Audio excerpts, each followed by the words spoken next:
सत श्री अकाल, जय हिंद। आप सभी का हार्दिक अभिनंदन करता हूँ ASLKT लर्निंग प्लेटफॉर्म में। आज हम लोग डिस्कस करेंगे बस 12th का बेसिक चीज। देखो, एग्जाम तो तुम लोग का क्लियर है कि फरवरी में स्टार्ट होगा। उस हिसाब से तुम लोग का पढ़ाई इस हिसाब से करो कि तुमको जनवरी दिसंबर तक पूरा सिलेबस कंप्लीट हो जाए।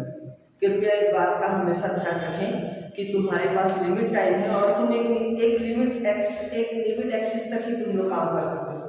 चलो, तो मैं आज कोशिश करूंगा कि तुम लोगों को ऐसी चीज़ों को बताने के लिए जो शायद तुम लोग अगर फॉलो करोगे तो वहां तक पहुंच जाओगे, नहीं तो फिर भगवान के लिए बचाने वाला। चलो ध्यान देना, तुम लोग को ज़्यादातर सिलेबस है फिजिक्स को ध्यान देना और केमिस्ट्री को ध्यान देना। बायो कुछ भी नहीं है, 10-12 चैप्टर है। सीजी बोर्ड का बात कर रहा हूँ भाई, अभी सीबीएसई बोर्ड में नहीं आया, सीजी बोर्ड का बात कर रहे हैं। सीजी बोर्ड में तुम लोगों का स्ट्रेटेजी ऐसा होना चाहिए ना कि दिसंबर आते आते पूरा सिलेबस कंप्लीट हो जाना चाहिए, दिसंबर के लास्ट वीक। अगर नहीं हुआ दिसंबर के लास्ट तक, मतलब तुम लोग बहुत पीछे हो। अच्छा, दिसंबर हो गया, ये तो सारे सब्जेक्ट का बता रहा हूँ। और कोशिश करना कि जिस दिन जो कुछ पढ़ाया जाए उस दिन उस चीज को रिवीजन जरूर करना। मतलब 1 और 1 वाला फॉर्मूला, 1 क्या है? एक 1 है 1 डे, सेकंड 1 है 1 वीक, थर्ड 1 है 1 मंथ। मतलब तुमको एक टॉपिक को ना एक दिन में पढ़ना है, जिस दिन पढ़ना है उसी दिन पढ़ना है, और दूसरा एक हफ्ते में पढ़ना है उसी टॉपिक को रिवीजन, फिर एक महीने के अंदर सेम टॉपिक को उसी टॉपिक को रिवीजन करना है। तो मतलब बोले तो कि तुम लोग एक महीने में 3 बार रिवीजन करोगे किसी एक टॉपिक को। अब जब तुम एक बार में अगर तुम एक टॉपिक को 3 बार एक महीने में रिवीजन करते हो तो you can not forget anyone. कोई नहीं भूल सकता कुछ भी, क्योंकि एक 1 का फॉर्मूला लगाओगे तो तुमको सक्सेस होने से कोई नहीं रोक सकता। अच्छा, ये तो था पहली बार, तुमको ये बताया। दूसरी बात, अगर तुमको 90 प्लस करना है 12th में, देखो परसेंटेज का मतलब नहीं होगा कि परसेंटेज होगा, बस इतना होना चाहिए तुम्हारे पास कि तुमको उस चीज का नॉलेज होना चाहिए। सही बताऊंगा, अब जब नॉलेज कब होगा? जब पढ़ोगे, और जब पढ़ोगे तो तुम्हारा जो रिजल्ट है वो कम नहीं होगा। अब तुम जब पढ़ोगे तो कभी ये मत सोच के पढ़ना कि it is the piece of paper not deciding my future.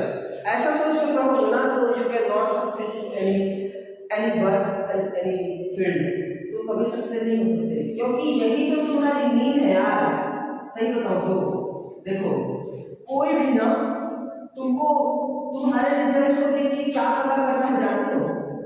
कोई भी तुम्हारा रिजल्ट देखता है तो देख के ये पहचानता है कि उस टाइम तुम कितना अपना दे सकते थे, मतलब कितने तुम केयरफुल थे। अभी तुम्हारे पास लोड बस 12 का है, तुम्हारे पास बस इतना ही लोड होना चाहिए और कुछ एक्स्ट्रा लोड नहीं आना चाहिए। जैसे इंस्टाग्राम हो गया, फेसबुक हो गया, अरे भाई उस दिन तक नहीं चलाओगे तो मर नहीं जाओगे, लेकिन रिजल्ट जिंदगी में एक ही बार बनता है। अगर नेट में सर्च करना हो ना तो मेरे को नेट में सर्च कर लेना 2024 12 बैच 2024। अरे भाई मैं टॉप 10 में आया था 2024 में, वो 12th क्लास में। मार लेना टॉप 10 सीजी बोर्ड, तो पता चल जाएगा तुमको। अच्छा, दूसरी बात ये बता रहा हूँ कि तुमको हमेशा एक बात का ध्यान रखना है कि डिस्ट्रैक्ट नहीं होना है। हमेशा बच्चे ऐसा गलती करते हैं कि सोचते हैं कि एग्जाम आएंगे तो आएगा तो पढ़ेंगे। एक बात हमेशा याद रखना भाई, एग्जाम टाइम में पढ़ते नहीं, एग्जाम टाइम में रिवीजन करते हैं। इतना तो बुद्धि होना चाहिए। रिवीजन करते हैं, रिवीजन से पहले तुम्हारा पूरा सिलेबस कंप्लीट होना चाहिए। याद रखना हमेशा, सिलेबस पहले कंप्लीट करते हैं और सिलेबस कंप्लीट करने के साथ साथ पढ़ाई रिवीजन भी करते जाते हैं। ऐसा ना हो कि सिलेबस भी कंप्लीट कर लेंगे पहले, उसके बाद पढ़ेंगे तो फिर लग जाओगे भाई, क्योंकि इतना बड़ा सिलेबस है ना फिजिक्स। देखो लिखोगे भी पता चलेगा तुमको, केमिस्ट्री भी पता चलेगा, बायो थोड़ा इजी है लेकिन उसमें भी ध्यान देना पड़ेगा।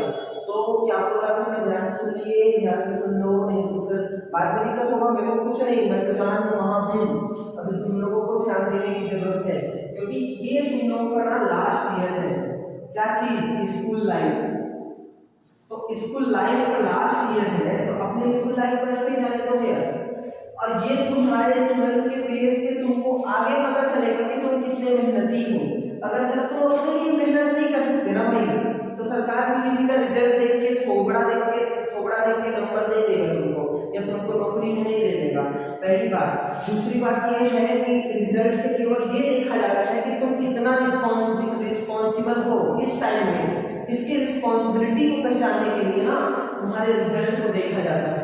तो thanks for listening to me.